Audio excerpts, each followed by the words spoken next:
In response to the numerous questions and fears raised by the 2010 Eurozone crisis, the Institut d'études européennes of the Université Libre de Bruxelles hosted a Green AGORA forum, gathering over 80 researchers, experts and decision-makers to discuss whether European integration would necessarily emerge weakened or possibly strengthened from the crisis.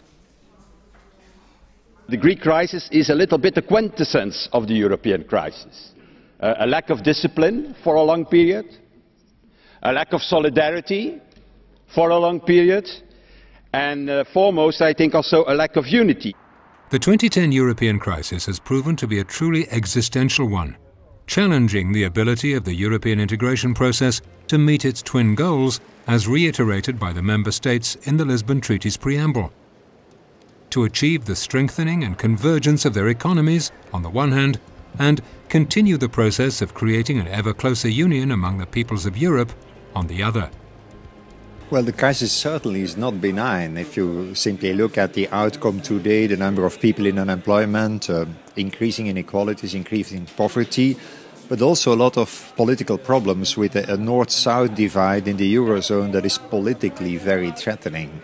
The confluence of economic crisis, political divisions and social hardship fundamentally challenges the way the European Union is governed. We need a new institutional reform of governance. Whatever this needs, a treaty reform or just an adjustment of current treaty and current institutional set is an open question. The crisis, therefore, also poses the question of the future of European integration, which, over its more than half-a-century-long history, has progressed in fits and starts, often when confronted with crisis.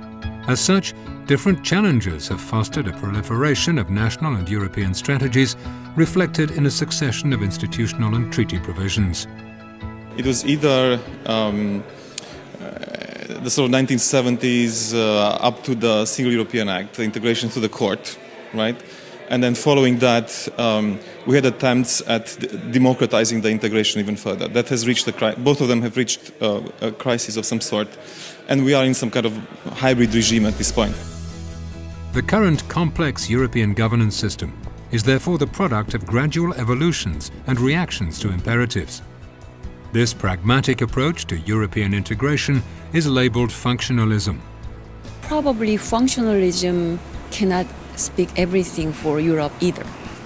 No matter what kind of supranational identity or supranational common interest you have, if that was somehow conflict with your own individual state's interest or priority, it is very hard for us to make those functionalism move on. Two things are pretty fundamental, or three things. One is that this is a crisis which polarizes the actors. There's a clear set of winners and losers, and it unfortunately runs along that north-south line. Then there is the very fact that this is an exogenous crisis, partly in its timing, that it's because of the collapse of the American financial market. But also, the main factor is that monetary unification is not, or was not, an integral part of the integration process. It came about because of German reunification.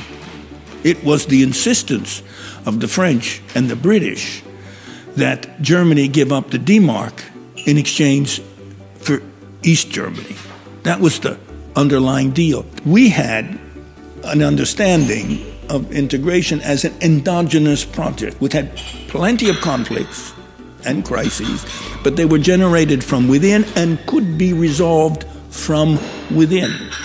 This time, there's no way of resolving the crisis without involving the United States, the IMF, a whole series of external actors. If in the past new treaties and institutions have proven adequate to respond to economic challenges, simply going down that same path has become insufficient. as the global context and the increasingly contested politics of Europe force Europeans to confront unprecedented questions. The crisis is a huge challenge for the European Union. On the one hand, it has created more integration. We have seen new coordination mechanisms emerge and new institutions being created, such as the ESM.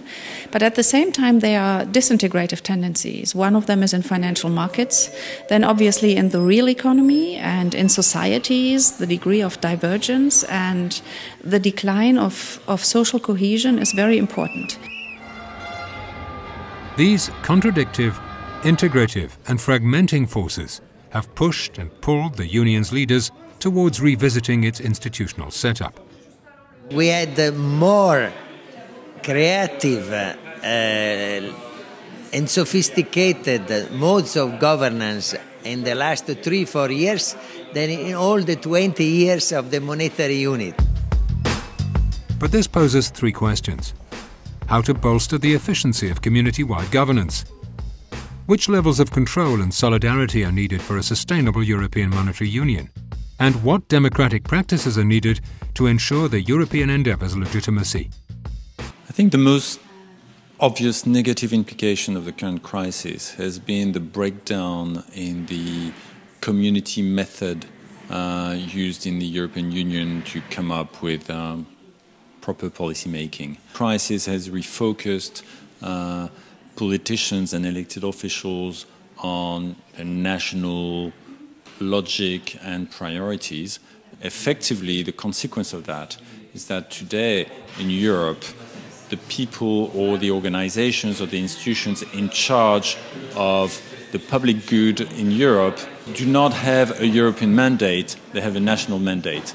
The current crisis of the Eurozone has pushed the whole of the EU governance towards bargaining and hierarchy. However, there are preconditions for bargaining and hierarchy to work, and they are currently not met.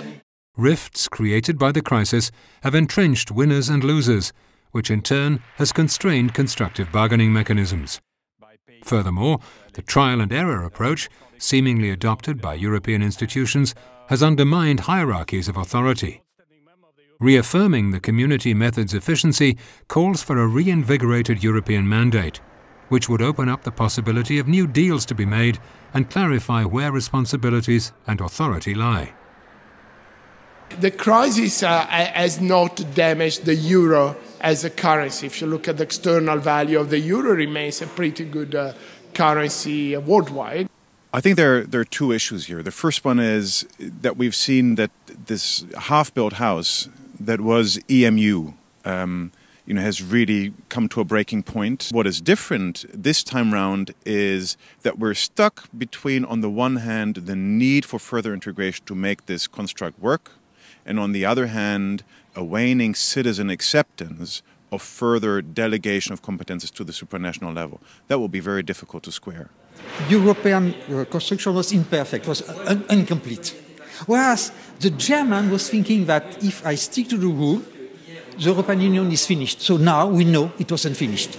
Second, we trust too much to the financial market. The financial market were very happy to give money to Greece. Now you realize that you have organized politically a coordination of Europe. So the big novelty, you have to be constructive it. If not, the financial market will destroy Europe. Now we have a kind of emerging governance architecture of the Eurozone that would have been unthinkable without the crisis. This crisis has basically, extremely productive in terms of institution building in Europe. We have been through an existential crisis, but this is over. There is a higher degree of awareness of the interdependencies between the different member states, and this has been shown in a lot of, let's say, institutional innovation, be it on the fiscal side with the 6-pack, so the reinforcement of the Stability and Growth Pacts, new procedures to correct macroeconomic imbalances, but also, crisis mechanism have been put in place on a permanent basis, like the European Stability Mechanism. And then, if I jump to the most recent elements, we are now already moving towards a genuine economic and monetary union, and we will very soon have a genuine banking union, which is extremely important for the smooth functioning of our economic and monetary union. The sustainability of the European Monetary Union therefore depends on the capacity of these new institutional provisions to efficiently respond to any future crisis, to address internal macroeconomic imbalances, and to foster a working banking union. The paradox is, can you do this without democratizing the EU? Because the problem is that the EU has the formal institutions that any liberal democracy asks for. It's got a parliament, it has regular, honest elections, they're competing political parties, they're organized inside the parliament, it even has a court of justice. All those are the standard format, shall we say. But there is not the sense of European citizens actually participate in and have some degree of control over the process. That's what's missing. The European election can be a part of the solution by a politicization. That means a more clear alternative vision of the European Union governance and the democracy, left or right. This seems quite a challenge that in the future then needs to be tackled, I guess, with more and more forms of participation on the part of citizens and kind of how they can organize themselves and bring their own ideas up to the political debate and lobby for themselves. The old rule, no taxation without representation, applies to Europe as well. And through the crisis, we have suddenly moved into discussions where we actually tackle those issues. And 5 years back, this was nothing that was on the political agenda. Beyond the efficiency and institutional questions associated with the crisis, Europe's leaders must also address the democratic legitimacy of the new governance structures. In this regard, a recognition of the opportunities associated with politicization, the need for new forms of participation, and the call for heightened representation have emerged as the cornerstones of any renewed European citizenry. On the one hand, if the European integration process is to draw the necessary lessons from the recent crisis, a recasting of the community method in favor of new policy deals and clarified responsibilities is needed. On the other hand, a sustainable monetary union will only be secured in the eyes of the citizens and the world once recently set up institutions and policies have stood the test of time. Crucial in this regard is whether new crisis mechanisms, convergence strategies, and a scheduled banking union will prove adequate and efficient. However, none of these goals is possible without revisiting the democratic processes of the Union, which must come to acknowledge greater politicization, allow for new forms of citizens' participation, and foster a heightened sense of control among Europeans.